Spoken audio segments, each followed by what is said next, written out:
Hi and welcome back to the channel, and yes, the title card is right. I won the William Atheling Jr. Award for criticism and review of a science fiction. Now, it was a bit of a weird one this time.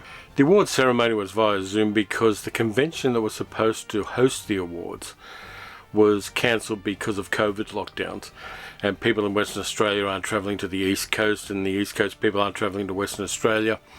It was supposed to be held in Canberra, so they did a Zoom thing in Canberra where they announced the Dipmer Awards, including the William Atheling Jr. Awards, and I watched it in the dining room of my in-laws across town on a laptop as a Zoom meeting, and I won, and I was in shock for about 6 hours.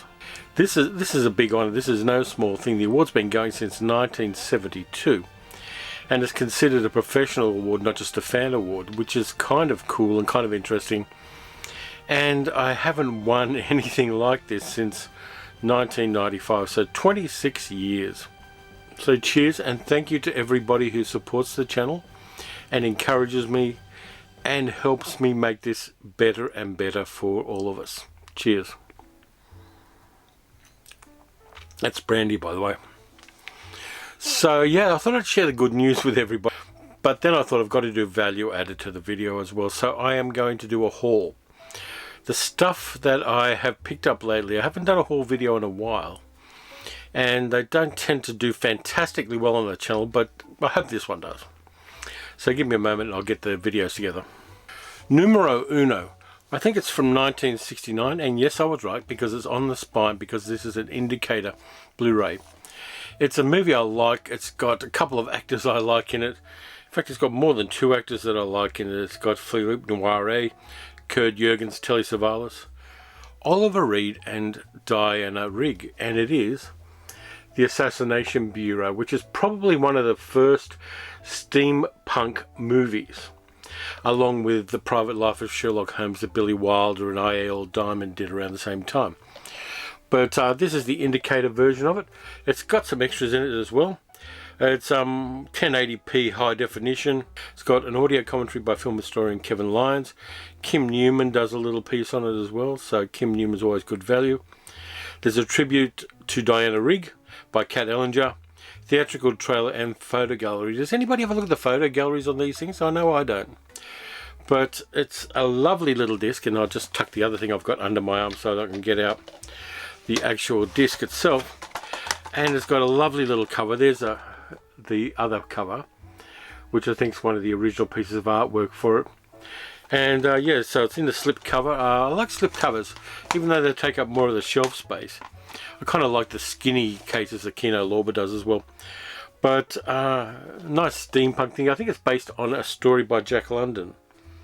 Yes, it is. There we go, I got that one right. I'm going to enjoy rewatching that. I watched it a few years ago on a very dodgy DVD copy, but I'm glad that Imprint has put that out. And even though I'm not a completist with Imprint, I like this one, and I kind of cherry pick the ones that I want to watch. So I'll just drop that on the floor, and we'll go to the next one, which is by Eureka. I got this one from Zavi, who supply a lot of my drug of choice, and it is The Thousand Eyes of Dr. Mabusa, starring Peter Van Eyck. Fritz Lang movie from the 1960s. There's the inside cover, which is the German cover artwork, I believe. So yeah, it's a Blu-ray edition. Is it a dual disc? I'll just find out. No, it's a single disc. There's a little book as well, and I like a little bit of a booklet, so there's a booklet as well with lots of details in English, fortunately, rather than the original German. But it was on special at Zavi. I think I've got it for like 20% off or 40% off or something like that. But yeah, I've got a few of these. A couple of other Dr. Mabusa. I've got Dr. Mabusa, The Gambler. I've got 1 or 2 other of the Fritz Lang Mabusa films. 1080p presentation, original German soundtrack, original optional English audio track, approved by Fritz Lang. So it would have been an old audio track. Optional English subtitles. I'll go the subtitles. Feature-length audio commentary by film scholar and Lang expert David Kalat. 2002 interview with Wolfgang Priest. Alternative ending Reversal of sleeve featuring newly commissioned and original poster artwork. Don't like the newly commissioned one on this.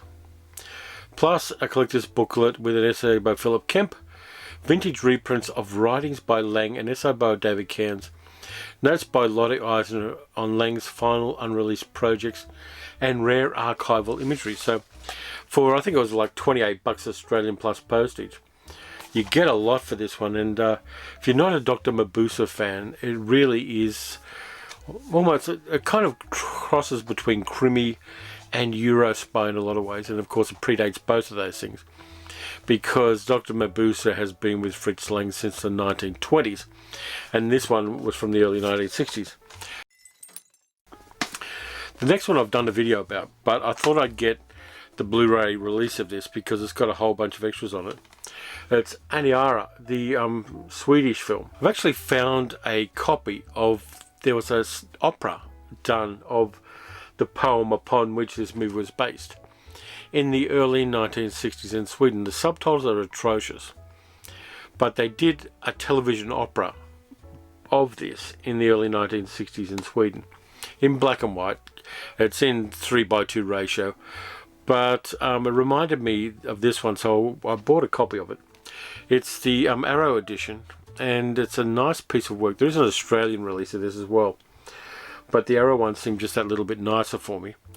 High definition 1080p, commentary by director, no set sci-fi, the making of Aniara, new featurette, interview with production designer, interview with sound designer, interview with VFX supervisor, and a 30-minute short film that the directors made about the aftermath of a zombie apocalypse. So you get an extra movie in this one as well. So I'm happy I got that, because it really is a new hidden gem of science fiction that you really should check out if you haven't already. This next one I was looking forward to because I like the subject matter a lot.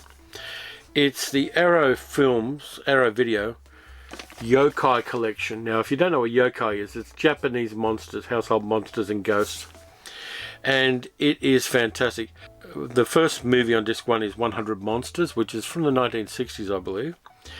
Disc 2, Spook Warfare and Along with Ghosts, which are both from fairly much that era. Disc 3 is The Great Yokai War, which was directed by Takashi Miike, who is crazily versatile. There's the first, there are 2 discs in that one. There's the first one. And the reason I'm getting these out is it's kind of cool. Sorry, the first 3 movies are on that first disc, and The Great Yokai War is on that one. But then, as an addition, and I'm going to drop all this crap on the floor, you get a booklet about everything. So you get that. Plus, and I'm just going to a really long poster of all of the yokai and explaining them. So that's great. I'm never taking it out of the box again, but it's good to have a reference point for all of these monsters. If you want to go down a rabbit hole on the internet, look up Japanese yokai and you can kind of follow the legends, and they're pretty twisted. In fact, there's a yokai museum opened up in Tokyo in the last year, so that'd be fantastic to go and see if I got the opportunity to, which I possibly won't. But we love Tokyo, and I'll just drop those again. We love Tokyo, and if I go back, I'm going to the Yokai Museum, and I'll probably go down to the Iga Ninja Museum one more time as well. But anyway, next disc. Talked about this one as well, but I thought I'd get a Blu-ray of it. I had a dodgy old video of it, a DVD, but this is the Blu-ray and DVD combo. It's not the one that's in the Hammer box set that came out recently. Vampire Circus. I've talked about that on a recent video, but I thought I'd get this one on a fairly inexpensive Blu-ray. Let's see what it's got.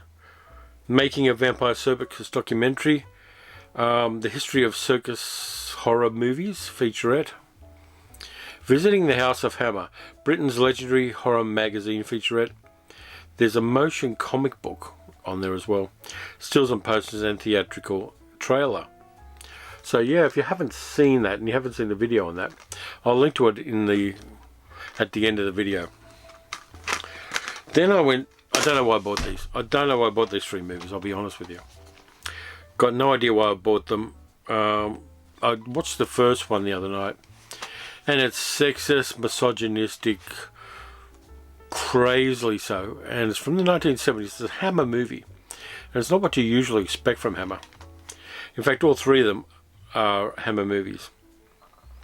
On the Buses, Mutiny on the Buses, and Holiday on the Buses, based on the English television show starring Reg Varney, Bob Grant and Stephen Lewis, about bus drivers and bus conductors in London in the 1960s. Like I said, sexist as hell.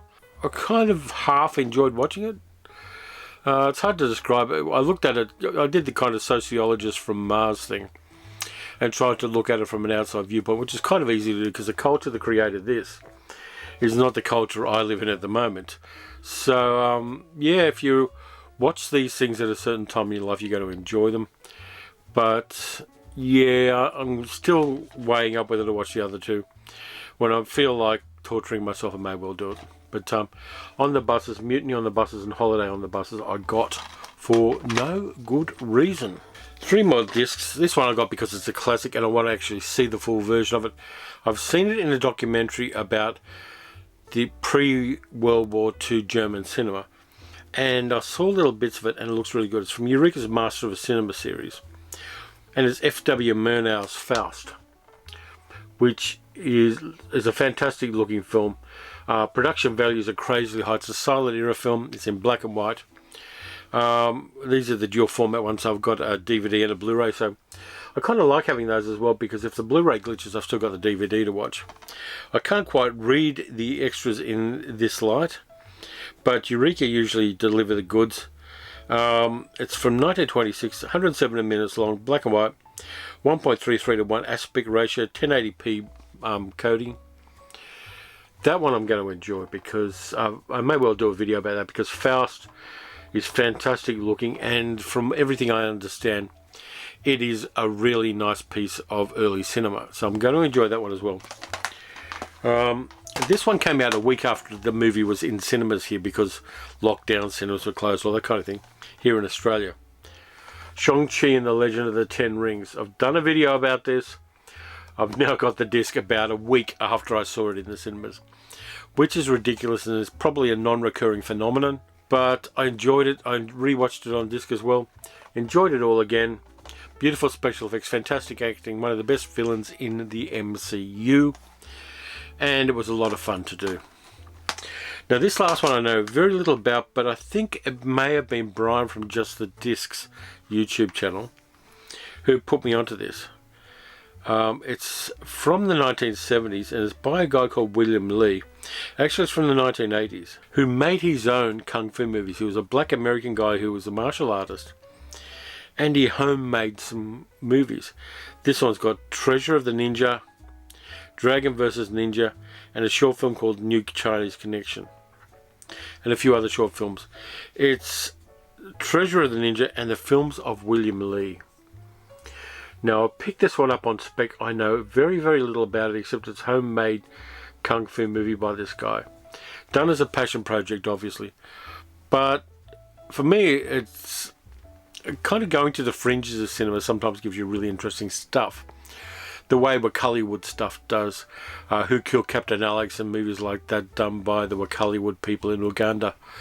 Even though this one was done in America, it's very much fringe cinema done on a crazy low budget, and I like that. I like people who really try to do things in an interesting way, and so that one's going to near the top of my pile because I want to just see what's on there. I'm not expecting it to be a great transfer.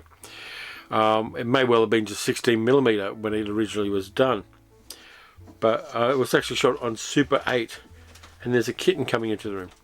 It's actually shot on Super 8, so the quality is not going to be great. But I like passion project movies, I like kung fu movies, I like this era of exploitation cinema. So Treasure of the Ninja and the movies of William Lee, and the films of William Lee, I'm going to really enjoy a lot. So there we go, we've got that. Anyway, that's it for this time around. Thank you very much for watching. Thank you for supporting the channel and encouraging me to do better. And I am still in shock about getting the William Atheling Jr. Award, but I'm incredibly honoured and pleased and happy about it as well. So that means that this YouTube channel is now an award-winning YouTube channel, which is kind of cool and sounds much more impressive than it is. So thank you very much for watching. Please consider liking, subscribing, leaving a comment and giving me a thumbs up on this one. Anyway, in the meantime, look after yourselves. Watch some good movies, watch some bad movies. Watch a whole bunch of movies that you want to take a risk on. And I'll catch you next time. I forgot to mention the poster behind me. The poster behind me is actually Blackula. It's the Australian debut from the early 1970s. So I thought I'd better mention that.